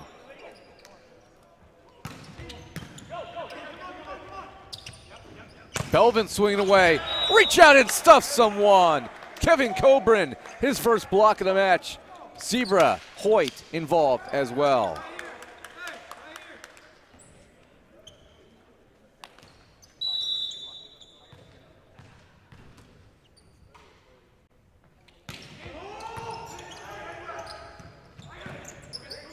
And a confusion there on the side of the LA Blaze. And there's an answer as Matheny gets a stuff down. That's his second as he teams with Dubé, 23-18. I believe Joe Aguiar is pulling something out of his back pocket. It is a yellow card for saying some inappropriate things, perhaps. I didn't see who it was against. See if it was against Setter Sullivan there. Words exchanged. Yellow card is strictly just a warning, no point awarded. However, a red card would be a point awarded. It's like soccer. If you get 2 yellow cards, it becomes a red. So I missed exactly what it was, I have to imagine, based on what was going on, just a verbal, whether it was cheering through the net, saying something, little verbal exchange. Tension's certainly high on the side of the LA Blaze with a sense of urgency that they need to find a way to win this, but the runway is all but gone, it feels like, Ira. Zebra Hoyt swinging away. There is room to run this down, and the Blaze do so. Briggs will free it over. Utah 2 away from the victory, and Kevin Coburn, just no stopping this young man right now. He's going to finish with close to 20 kills without an error. Yeah, this has been a special performance from him. We very rarely see, he's been kind of struggling, to be honest, at times with some hitting errors that just really overshadow some of his big swings. And right now to see him lock that down and go to almost 20 kills without hitting error or being blocked, His only real negative contributions, he has 5 service errors without any aces. Not a good performance from the service line. But again, 2 terminal blocks and just a variety of kills. It's certainly impressive. Match point number 2 here. It'll be Matheny serving for LA to try to keep them alive in this match. Kevin Coburn couldn't get it there. Freeze over to Charles Belvin. And there's a tool of the block, so another match point saved as Dexter Campbell puts it away. This will be match point number 3. Well, Utah Stingers about to have some PTSD. Yesterday, there was multiple opportunities for them in that Matadors match where it was 24-21, and there was some big upsets that were going on for both of those teams. So try to avoid that situation here today. They leave it for Storm. Belvin blocks it back, and it looks like he jammed his finger. And the Blaze are into the net, and the Utah Stingers take game number 4, 25-20. And they are victorious today, 3-1. Your scores, 25-17, 24-26, 25-16, and 25-20. The Utah Stingers, they are right at the top of that American Central with the San Diego Wild. The Wild, they have the head-to-head win, and they have a few more points. That's the only thing separating those teams in a stacked American Central Division. 4-1, now 5-1 are the Utah Stingers, 13 points on the season. And the LA Blaze still seeking their first W as they drop to 0-5. The Stingers will be done for the weekend. They won't return to action until our 4th event of the year when they got their work cut out for them. They'll take on the Las Vegas Ramblers on June 23rd, and then the Texas Tyrants the following day. So enjoy the wins now because the road ahead is steeped with landmines. Meanwhile, for the LA Blaze, this is their first match of the weekend. They're back in action tomorrow in our final match of the event number 3 as they take on Matt Prosser and the OC Stunners. You'll be on that broadcast solo. Yep. Oh, no, we're going to have a special guest on that one being brought on. We're going to have to wait and see. I'll have to watch that one on the plane. Joining me, yep. Give me a reason to buy the $8 Wi-Fi from United. Exactly, selling the point right there. Listen, we could have gone any way with the man of the match here. We were thinking about Patrick Paragas, and we would not have been wrong as he set up his entire team. But ultimately, can't ignore the contributions today. Kevin Coburn, absolutely sensational. Nearly 20 kills without an error for the second time this year. He is our man of the match, and he stands by with Haley Henderson. I'm here with our man of the match, Kevin Coburn. You have 20 kills on 34 attempts, 0 errors, which is really impressive. A super efficient attacking day for you and throughout this weekend. Tell us what's going through your mind as you run your offense and run your routes. Yeah, I mean, honestly, it's all the Patrick Paragas, my setter. You know, he really gets me in rhythm, does everything he can do. I mean, I might have had good stats that game, but honestly, all the glory goes to him because such a talented setter, such great passing by my brother in Storm and Libero. I might have got the kills, but, you know, it's really on the setter and the passing. Great. Sounds great. Thank you. Great game. Back to you guys. Well, Thank you, Haley. Who was that? Oh, that was that. Our statistician there, Kenzie Shand, making an on-camera appearance. It's like, oops, sorry, my backside. we were all set up there. Quick words, but, you know, it was really an impressive performance. You talked a little bit earlier. We were having a discussion, really, who's showing up and who's the one to kind of reward for that. And I think he outlined exactly what we're talking about. Kevin Coburn basically laid out the argument for us. His numbers, absolutely sensational today. 20 kills to 59%. Did finish with a second terminal block and gave credit to his brother, obviously, and the Storm for their great passing today. But he gave full credit to the work of Patrick Paragas, who today did a sensational job distributing the ball. Yep. 20 kills for Coburn, 15 kills for his brother Sam, and 11 kills for Storm. Meanwhile, don't forget Shane Holloway, who was – we didn't mention his name too often in the match because we didn't need to, because other guys were just putting up the stack number. 7 kills, 54%. Only thing Shane didn't do today was get a block if they're having 7 in his debut. Yeah. And they're going to need his contributions going forward as they take on, you know, the Ramblers and, of course, the Tyrants in our next event. But for the Utah Stingers, They're good, and they're getting better. Yeah, and we talked about overall standings. This could be where they overtake SD Wild, because SD Wild going to be still taking on Texas Tyrants this weekend. That's a very tough matchup. So now with the Stingers sitting at 5-1, if Wild doesn't take that win, or they take it in 5, we start getting some very interesting parity. Again, San Diego Wild, it'll go to set counts before it goes to overall point breakdown. And San Diego Wild's one of the best in set counts right now, because we were determined to play 3 sets every single time, whether it was win or lose, until yesterday with exposure. So we have a better split there than almost every team in the league. But if you're 5-1 and SD Wild drops a match to Texas Tyrants, that all doesn't matter. 4-2 is definitely worse. So Stingers doing a great job putting themselves in that position, and SD Wild, pressure is going to be back on them now. LA Blaze certainly better in this match than we've seen them throughout the year. Of course, they had more pieces available. 14 kills for Belvin. It continues to be that one gun that they know they can always count on being loaded. Andrew Dubé did finish in double figures with 10 kills, but took a lot of swings to get there. They got to get Daniel Matheny. If he's going to be this efficient, they got to continue to keep him involved. 8 kills, no errors in 14 swings. LA Blaze 0-5. Maybe we'll get into a win column at some point this year. There's just a lot of good teams in the league this season. There's no easy path for that W. And today they find themselves chasing Chicago to stay alive in the postseason race. So that's going to conclude this one here, our first match of the day. Our second one will be coming up shortly, and that is the Chicago Untouchables taking on the Puerto Rico Pythons. They're also looking for their first win of the year. That'll be at 12 p.m. Pacific, 3 Eastern, and then 2 more matches following that one. Of course, don't forget, at 3 Pacific, 6 Eastern, probably the match of the weekend, New Jersey against Texas. You won't want to miss that. For Haley Henderson, Nick England, and our entire hardworking crew, I'm Ira Thor. Thanks for watching this one as the Utah Stingers improve to 5-1 on the year. They win in 4 sets. Much more volleyball to come later today here on NVA USA.